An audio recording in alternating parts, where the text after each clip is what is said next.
Hello and welcome to Flory Models Kit Review Time. Today we've got Border Models 135th, yes 135th scale Supermarine Spitfire. This is the MK.Vb. Now this particular kit we've been waiting for quite a long time, to be honest, and I'm finally glad we've got our hands onto it.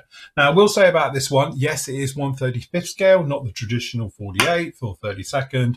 It's something that Border sort of championed and they've gone with. I was a little bit concerned that they weren't going to, because to be honest, we saw a couple of the early ones, a Stuka 109 went a little bit quiet, and then I was wondering perhaps sales haven't been that good or whatever, that they weren't going to continue. But no, they have. They've been pushing through with it, and still we've got some great kits coming their way. The HE111 I'm particularly looking forward to seeing too as well. But it's really nice to see a Spitfire come through, so I thought we'd have a good look at the kit, see what we get. So, as you can see, nice little bit of box art. I don't know why it's Superb Marine, because it should be one word. But again, perhaps a little bit lost down in translation in that one. So this one has an interior as well. So I'm led to believe it's got the engine, all the details in there, which seems to be a way of doing it now as well. So as we said before, this is a bad day for the Spitfire pilot because his wingman's been shot down or lead. I don't know what is going on, but he's got 3 on his tail and he's taking damage. Not a good day at the office. Anyway, running around the box, you can see fully detailed engine, tick.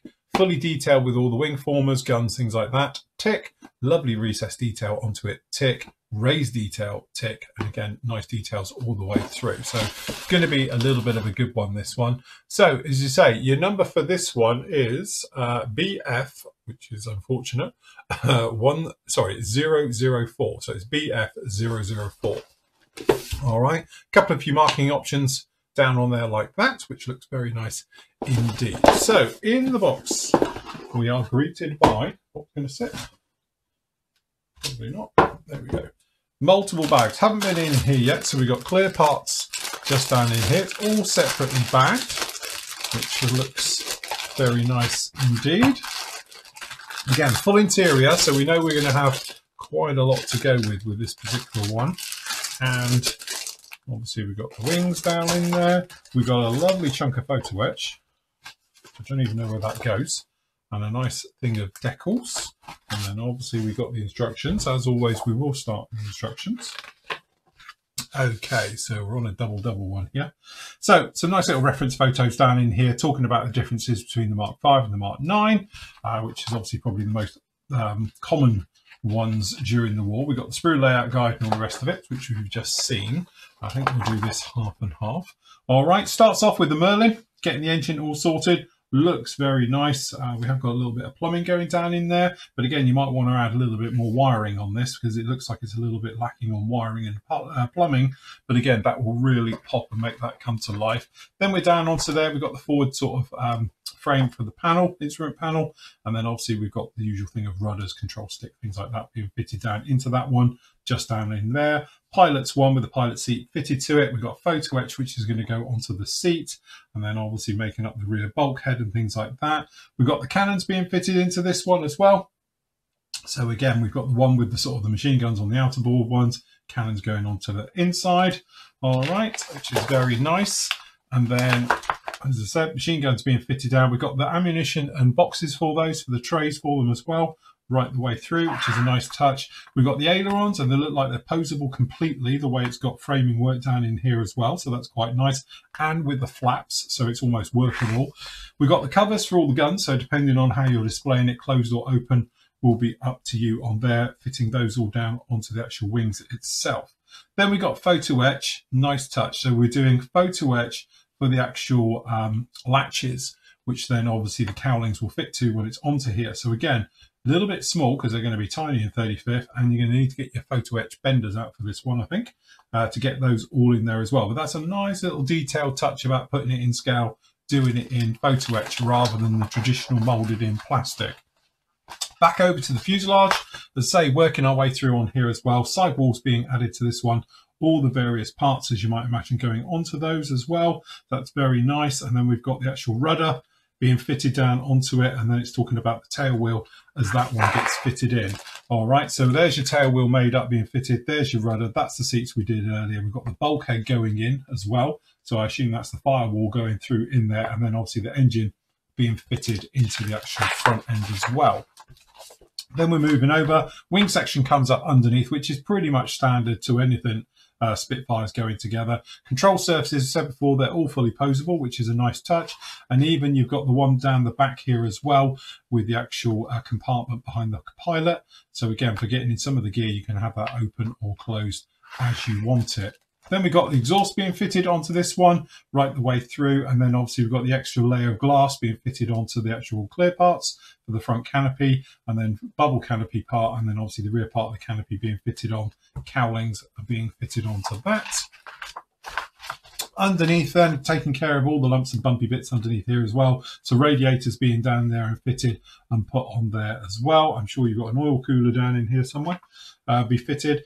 Obviously, we've got some bombs. There we go. There's your oil cooler being fitted down into there. And then again, we've got these. So these, I did wonder because I was looking at it thinking they're plain. So thank God. So we've actually got these two, which are going to make up for the linings for the wheel wells. Because again, looked at the kit part and thought, oh, so they've taken care of that. And the inside of the actual wheel well base completely, it's all done in photo etch. So that's a nice touch. All right. All right. So we've got cooler and the tyres being fitted in. It is separate, but they're not rubber, thank God. And then obviously we've got the main gear being fitted, main gear installed. Obviously, if you're going to be doing it in flight or geared down. And then last up, we've actually got the spinner being fitted to the props and all the rest of it. Top cowling fitted on. And we are good to go. So that actually looks very nice indeed. Marking option, Sean, you get two. I'm sure you get two in here. Why are we only seeing one? I'm sure we get two. Perhaps it is just one in here. So anyway, it is just one option. So we've got Mr. Gibson, probably one of the most famous Spitfire pilots. So we've got John Gibson down in there as well from the Royal Australian Air Force in 1942. All right, so that one down in there. So we've obviously got decals making up some of the instrument panels and those being fitted on just like that. Okay, and then there we go. A couple of QR codes for you to zap. All right, so if we start down over here, these bags are a pain. I don't like these bags. Only from a reviewing point of view, because I try and see them up and make them look nice afterwards and everything sticks to them. Right, okay, so to start off with, this little bit of photo etch. I did wonder what these were. I'll be honest with you, when I was looking at it and talking, I'm thinking, what are those for, what are those for? But obviously this is the lining then for the wheel wells.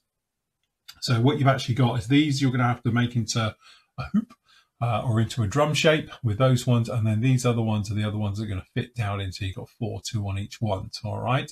Then obviously we've got the harnesses and we've got that plate. These little guys, sorry about the glare, these little guys down all along here are these ones you're going to do in photo etch and bend them in to become basically the plates for the cowls to lock onto. All right. So again, it's only a thing. Luckily, they're not actually working because you'd have to get them all straight and sorted. But again, quite nice, very nicely detailed. Quite a thick piece of photo etch. I know it's got the plastic on it, but it feels solid. Then we got those markings. So as I said, we've only got one marking option, which is unusual. Normally we get two. So there's no B scheme in here, unfortunately. Instrument panels. So obviously the 3 sets of dials we saw on the instructions, like, you know, with the A, B and C going across, that's all of those. These look to be all really nice, good, clean, solid colours all the way through, although the black looks a little bit funny, but I'm sure it has got it. Did it actually have black on them? Do you know, I've never seen them. Let me know in the comments down below if that's correct, because I've never seen black rings around them. Why would it have black rings around them? Anyway, it's got a small fade in the print. If I'm honest, you can probably see it just there. There's a small fade in there. I'm more worried about having black rings around. I think black rings. Where's black rings from? Anyway, and again, oh, hold on, we're going downhill now. As you can see, we've got a dodgy one here because we've got bleed. So it's bled during the printing. So obviously these are usually silkscreen printed. It has made a little bit of a faux pas down in here.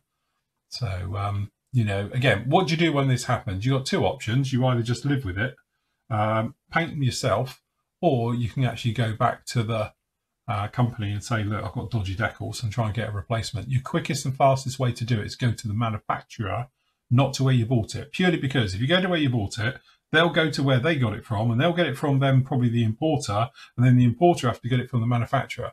And it just takes time. So the quickest way to do it is go directly to border models, take a photo of it and say, look, this is the problem I've got. 99% of the time, you'll get a replacement, no problem at all. Okay, so into Mr. Big Bags. We have the only one. Okay, big old sprue. We've got all of the beautiful, to be honest, this is really nice. I do like border model stuff.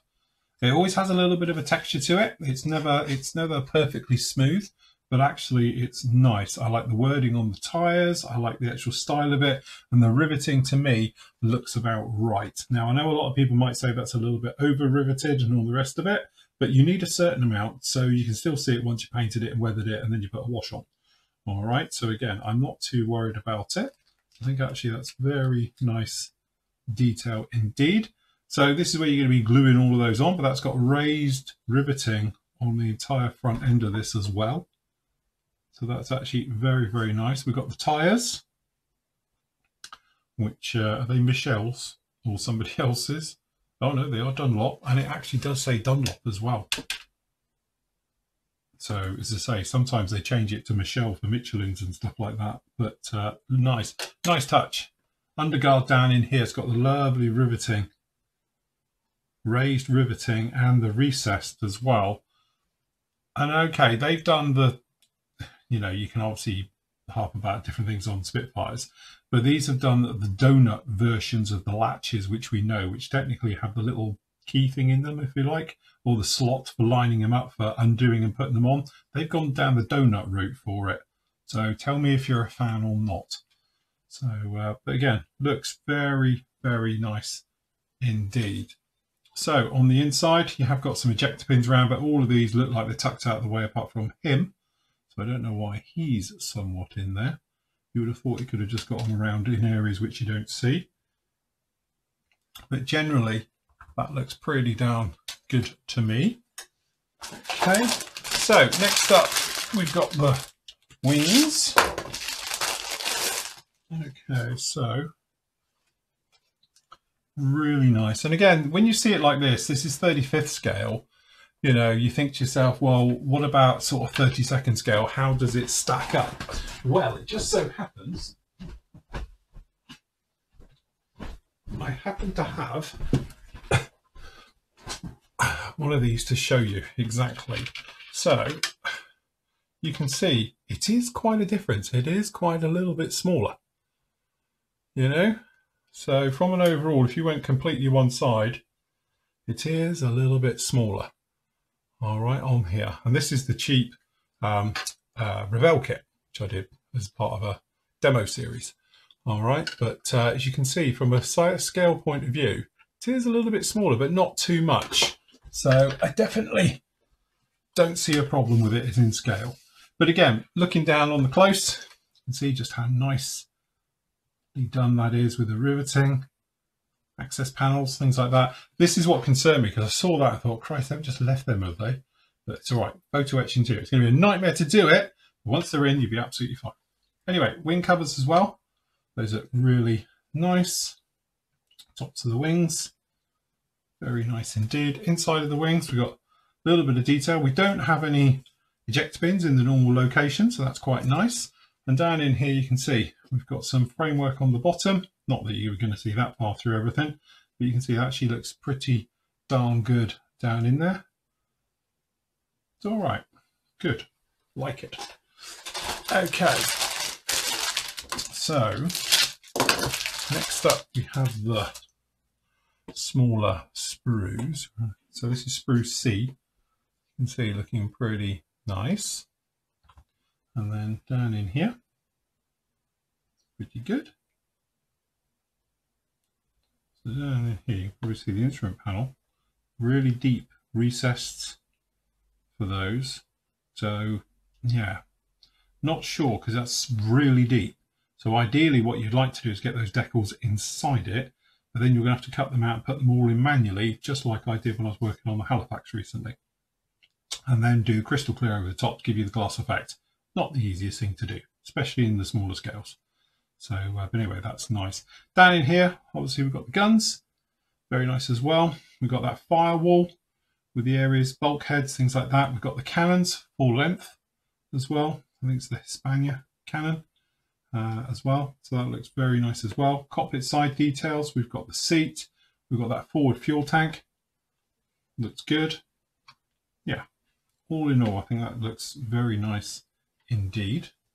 Okay, down in here looks like we've got the props and spinners.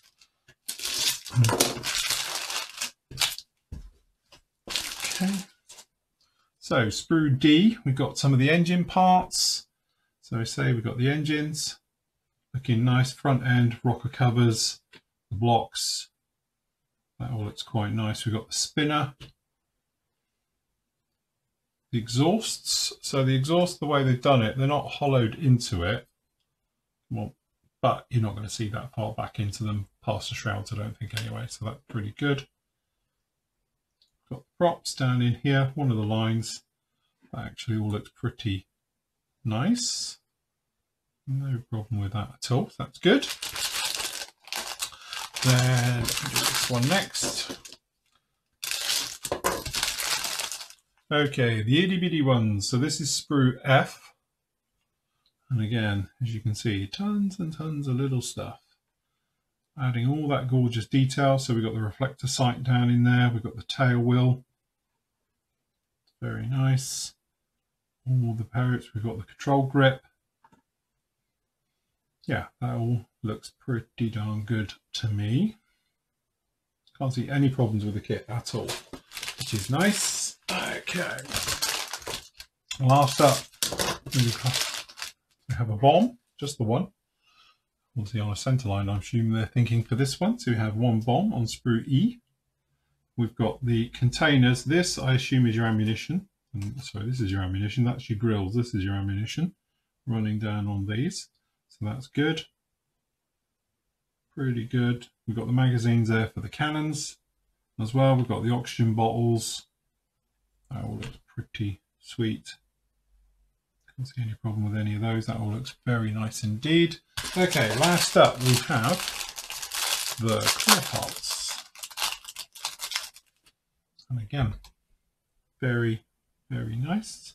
So double glazed on the front for the armour glass. So you've got the one here, and then this one will stick onto the outside of it. It's always a little pain painting that one, but again, it's quite nice. Got a really nice sharp edge, so you can easily mask that, cut around it, and then obviously paint it all off afterwards. That'll be fine. The lights all look nice, good. It's a complex bubble on that one, but actually, see the fingernail test, looks pretty good down in there. I think that'll be absolutely fine. No problem with that one at all. And there we go. It looks really, really good. I must admit, I do like a Spitfire with an engine and obviously with cockpit detail. It just gives you the option to it. And then this one's got some nice touches. My only thing that sort of worries me slightly is those wheel wells with the actual drum around there of actually having to make it out of photo etch to get that bit to stick in. Because again, I just feel that this trying to put into a drum shape and get in there, that's going to be a little thing getting your rollers out to do it. But again, it's make it springy so it holds itself whilst it's in there, and you should be absolutely fine with it. The rest of it though looks really, really good. The clear parts are very, very nice. My only thing is, so please let me know down in the comments, should it have black rings around it?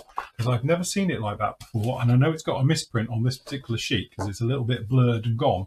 So it'd be interesting to know, one, if it should be like that, and if so, fair enough. Secondly, if you've got misprints on it as well, is this a thing that they've all got, or if it's just you? So let me know as well, and we can go through it. All right, so there we go. That's the gorgeous Border Models 1/35 scale Spitfire Mark 5B.